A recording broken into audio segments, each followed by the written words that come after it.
So the game finishes Betis 2, Forest 2. And I can't lie to you guys, I am in love with this football. Welcome to my match thoughts.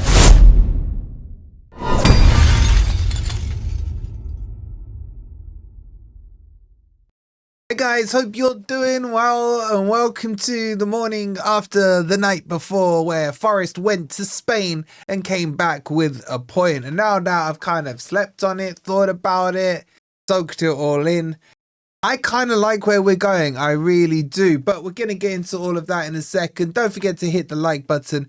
Make sure you're subscribed as well. And my weekend predictors are out, by the way, over on our second channel, the Footy Network, for all the Premier League games this weekend. If you guys could do me a massive favour, if you're not subscribed on there, I've left you a link in the comments, so click on that link, or you can scan this QR code and it will take you over there. We're coming up to 3,500 subscribers on the second channel, so thanks to all of you that are subscribed and watching. And that's more like a Premier League vibe channel with predictions and everything else, so please do check it out. Okay, let's jump into this game. Now, I am still disappointed that we've let another lead go. That's like 3 games in a row now. Swansea, Burnley and Betis. But this game is different to those other 2. Yes, it's annoying to let that lead go, but I would have taken a point away at Betis. This is by far and away our hardest game in the Europa League. Porto's probably the second hardest, but that's at the City ground, so we should be able to deal with that a lot better. And in general, I thought there was so many positives to take away from that game. Betis are a good team. Let's not forget they got to the final of the Conference League last year. I think they're sitting 6th in La Liga. And they're a very well-organised team and a bit more Premier League in their style than, say, some of the other Spanish teams. So I think they got a good squad, a deep squad. Pellegrini, he's a manager that's managed in the Premier League, and half their squad have played Premier League football as well. That is a good test in a 70k stadium. And let's not forget the conditions as well. That was a humid evening there. I think it was about 25 degrees come kickoff. And I think Forest in that first half is the best I've seen us play since we've been back in the Premier League. Brentford was very good, the first game of this season. But just the style of that football is football I love to watch. High octane, loads of chances created, 13 chances in the first half. Betis had 1 and they scored it. That's the frustration for me. It just seems like 1 shot, 1 kill. It's the man with the golden gun against us. We're creating loads of chances, not converting them. And we're missing some absolute sitters. I think Callum Hudson-Odoi should have scored. I think Callum Mwendo should have scored. Both of those would have taken us to 3-1. That kills the game. So yes, I'm disappointed, but at the same time, it's our first game back for 30 years, there or thereabouts, in European football. And honestly, if you step back for a second and you think about it, most of us would have taken a point. But to be where we were, I get it. There is that sense of disappointment. Now, on to Ange. I want to talk about Ange. I just really think he's been so unfairly treated by some in the fan base, by external fans as well, in particular Spurs fans. And the profiling of him is very harsh. I think, one, he's a lovely guy, a very open guy who speaks honestly in his pressers. There's none of this coded stuff. There's just straight up answers. He's asked about an injury. He says it as it is. He's very open, and I like that. And I love his principles of football. Okay, defensively, we can look shaky, but if we're playing the Kevin Keegan rules and we're scoring more goals, and once this clicks, this is my point here. I just feel once it clicks, it's going to proper click. We're going to tonk someone very soon. And then I can see Forest going on a little run of getting a few wins in a row, pushing up the table, doing well in the Europa League. He hasn't had Murillo back yet. We've seen Douglas Luiz just about start to creep into the team. Bakwa hasn't got into gear. He's already got, the likes of Igor Jesus firing. Igor Jesus did not look the player he is right now in pre-season. Already he looks like he wants that spot from Chris Wood as the number 9. We'll come on to him in just a second. But I'm very happy with the point now that I've slept on it. And I think we just got to get a win. Sunderland is key. What I think Nat's done today is, or yesterday should I say, has proven to the players that they can compete with these big teams. There's been too many times where Forest have gone away from home and we've just sat back with 10 men behind the ball and tried to counter-attack.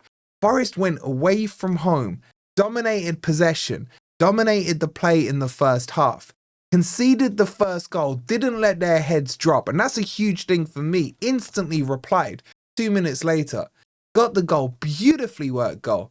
The way Zinchenko laid it off into, I think it was Anderson, who gave it to Douglas Luiz, who fed in Gibbs-White out wide, who played the perfect pass to find Igor Jesus in the perfect position. It was a fantastic goal. We've been scoring top quality goals. Think of the one at Swansea with the passing sequences as well.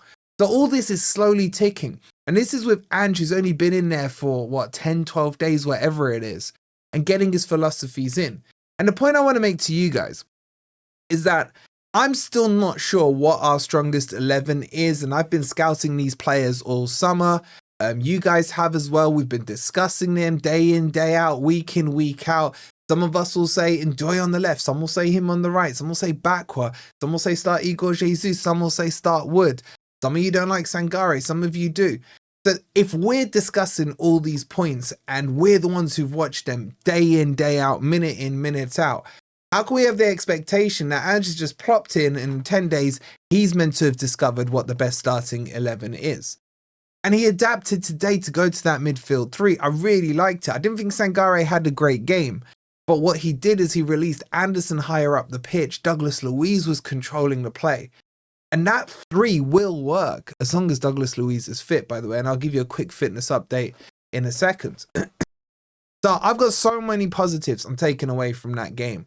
And I'm excited. I'm going into this Sunderland game excited. But I can't lie to you, my nerves are still one goal is not enough in terms of a goal lead. Whereas with Nuno, when we were a goal up, it's like, right, bring Morato on, especially this time last year. I bring Morato on, job done. 1-0, yeah, I'm not worried. I'm not worried. So plenty of positives to take away. Now, I want to talk about Igor Jesus, and Ant, this is for you. Because I like this. I like him a lot. I like his attitude. I like his work rates. I like his positional play has been phenomenal. A lot of people have said to me, I've had some banter WhatsApp message, oh, tap-in merchant, you've got yourselves there. Fine by me. Because to be a tap-in merchant, you need to be in the right position. And all his goals, he's made easy for himself. And I think this needs to be recognised.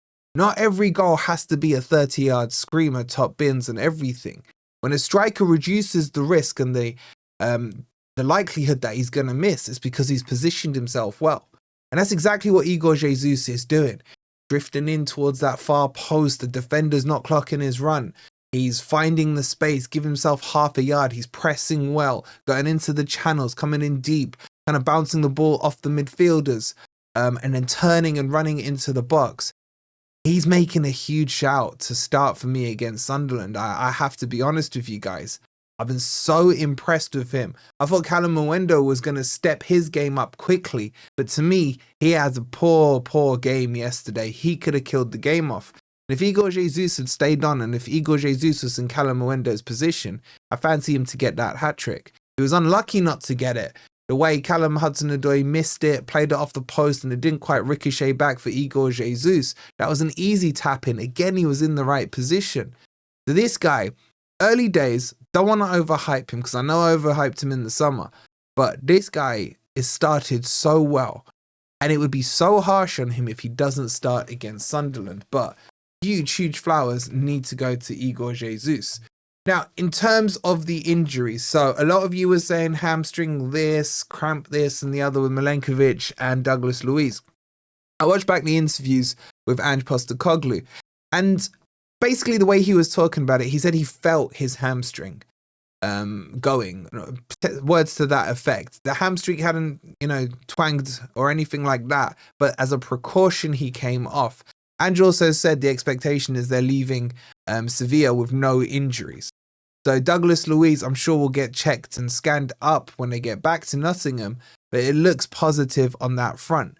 With Milenkovic, it just seems to be cramp, which he should be able to clear up in time for the weekend. Now, Ange will be doing his presser very shortly, either today or tomorrow. And again, he'll be asked the questions and I expect him to openly and honestly answer it. It actually saves me a lot of hassle trying to find out from, inside sources, ITKs and all that stuff to do it, because Ange is going to be quite open and honest about it. And add into the mixer, surely Murillo, is going to be back as well for this Sunderland game. And we start to see the shape of this back four. Excuse me. So I'm very positive about it. But the other person I want to single out is Nico Williams. Nico Williams has been sublime at right back for Forest. I originally always had him down as better at left back. But this is a player who, after, I don't know if you guys remember the Blackpool game, in the first season we were back, I think it was. We played them in the cup away. He had one of the worst performances I've ever seen from a right back. I think we lost 4-0 or 4-1, something like that. And I was like, this kid has not got it.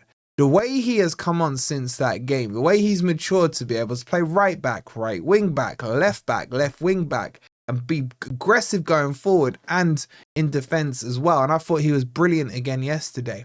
I don't think he's getting enough praise and credit.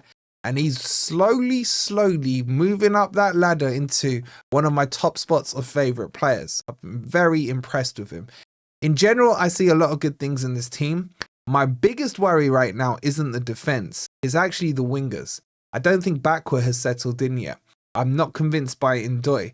Callum Hudson-Odoi, I don't know, is he missing Alanga, his boy, or something like that? And Einar injured? Is he suddenly, the three amigos went to two and now maybe he's a little lonely or what have you? I don't know. I'm speculating with a bit of tongue in cheek there. But he hasn't been impressing me so far this season. I actually think Gibbs White looks better on the wing. And I like that formation, the 4-3-3 or the 4-3-2-1, if you like, that we saw yesterday. But the wingers need to start to step up. And I think Hutchinson should be looking at this and thinking to himself, I got a nice little opportunity to kind of make my name on this. And McAtee, remember, can play on the right-hand side as well. Maybe it's time he got a run out. So yes, there are some performances that need improving, but the depth is there and we can use other players. And I think we need to. If players aren't performing, get them off, get them out, bring someone else in who's ready and willing to take that place. But yeah, in general, I'm a lot happier today than I was 2 days ago, 3 days ago. I can see positive, huge positive signs. And this football is scintillating to watch.